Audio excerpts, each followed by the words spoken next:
Another banger details from Gene Deal, guys. He just went public with evidence about Tupac's shooting that 50 Cent refused to put in his Netflix documentary. We're talking about $1 million check, proof that Diddy knew Tupac would be shot, and the real story behind Biggie's murder. This is the information that was too dangerous for Netflix, but you're about to hear all of it right now. Look, I know you clicked on this video because you heard Gene Deal is dropping bombs that 50 Cent didn't want anyone to see.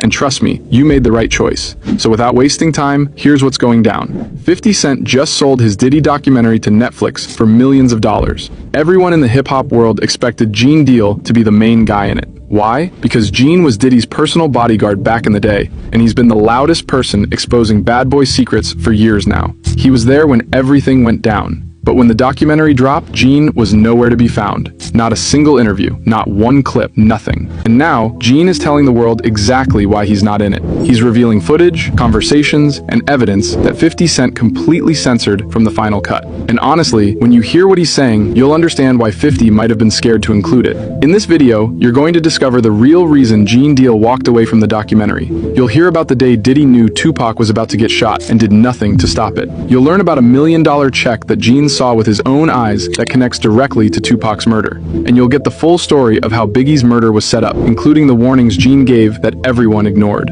This is big, so let's get into it. Before we dive into Gene's leaked evidence, let me show you something far more interesting. Now, this series was supposed to be over 10 episodes allegedly, but 50 Cent just dropped a 4-part Netflix series called Diddy, The Reckoning, with never-before-seen footage filmed days before Diddy's arrest. Now, we're talking private conversations with his lawyers, him greeting fans in Harlem, all the behind-the-scenes stuff nobody's ever seen, which was pretty okay. The documentary was supposed to expose everything Diddy did, every crime, every cover-up. But according to Gene Deal, it left out the most important stuff.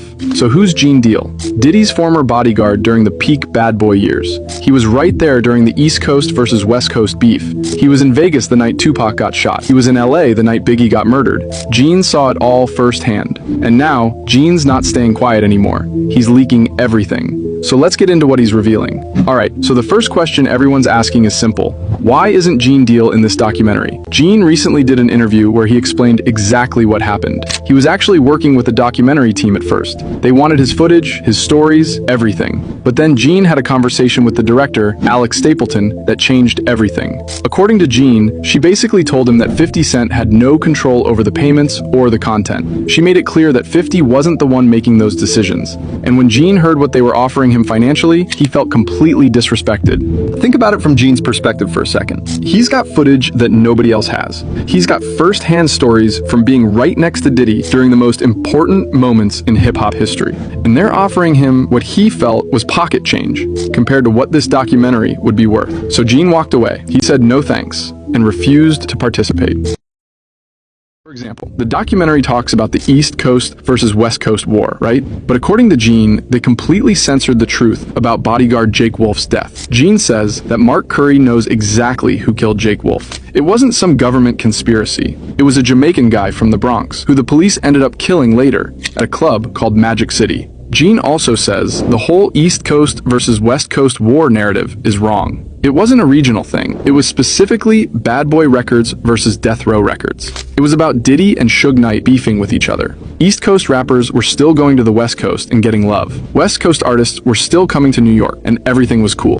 But Bad Boy and Death Row, that was real beef. And here's something the documentary completely skipped. Death Row was actually trying to make peace. They wanted to set up a meeting to squash the whole thing between Tupac and Biggie. But Diddy refused to send anyone to the meeting. He wouldn't go himself, and he wouldn't send a representative from Bad Boy. Gene is saying all of this got cut from the documentary. And honestly, I can see why 50 might have been nervous about including it. Because what Gene's really saying is that Diddy could have stopped all of this violence, but he chose not to. Now let's get into the really explosive stuff. This next part is where things get absolutely crazy. Gene Deal is claiming that Diddy knew Tupac was going to get shot at Quad Studios, and he was literally there to watch it happen. Gene says that the documentary talks about the Quad Studios shooting. Gene, they left out the most important detail. Diddy, Andre Harrell, and Jimmy Henchman were all in Jimmy Henchman's office together that same day. Now, Gene is very clear about this.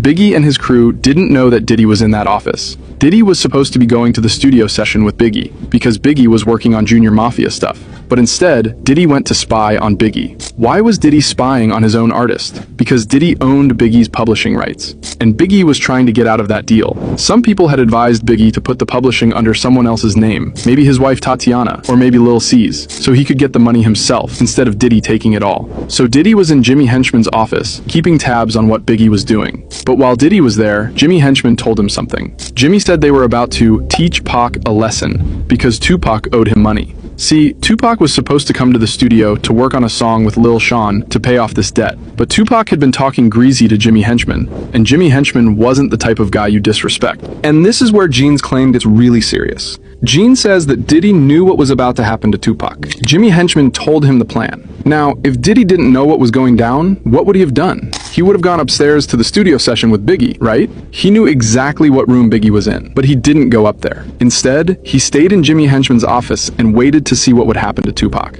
Gene says this is straight facts. Diddy was there to witness Tupac getting shot. He knew it was coming, and he didn't warn anyone or try to stop it. The documentary completely left this out. But Gene also explains why Diddy had so much hatred for Tupac in the first place. According to Gene, Diddy was jealous of Tupac. And I'm not talking about being jealous of his rap skills or his fame. I'm talking about being jealous of how women responded to him. Gene says that when women looked at Tupac, they wanted him naturally. Tupac had that magnetism, that presence. He could walk into a room and women would be drawn to him without him even trying. But Diddy? Gene says Diddy had to use his money and his position to get women. Gene remembers walking women to the door after they'd been with Diddy, and he'd be thinking to himself, you wouldn't be here if he wasn't Puff. If this man had no money, you would not be coming out of this room. Gene even says that Diddy told him straight up one time, I don't know how to talk to women. I don't know how to talk to girls. That jealousy was real. And according to Gene, it played a big role in everything that happened between Diddy and Tupac. Now, Gene doesn't just have theories. He's got physical evidence that he saw with his own eyes. And this is where things get really interesting. Gene talks about a specific incident that happened on 112th Street. He was sitting on a stoop with another guy,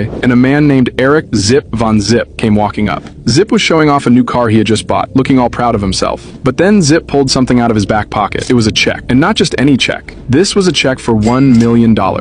Gene and his friends saw it with their own eyes.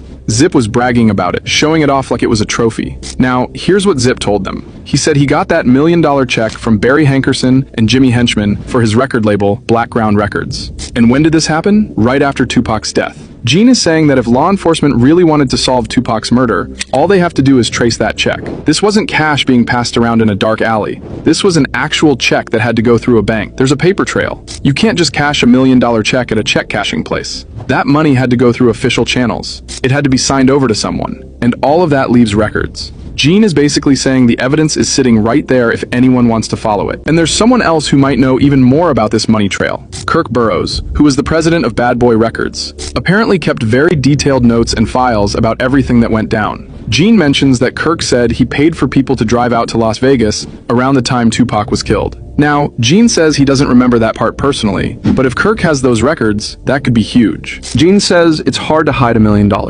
If Kirk knows about money being moved around, if he has documentation about who got paid to do what, then he could be the key witness that finally cracks this case wide open. The question is, will anyone actually investigate it? Or is this evidence going to stay buried, like it has been for almost 30 years?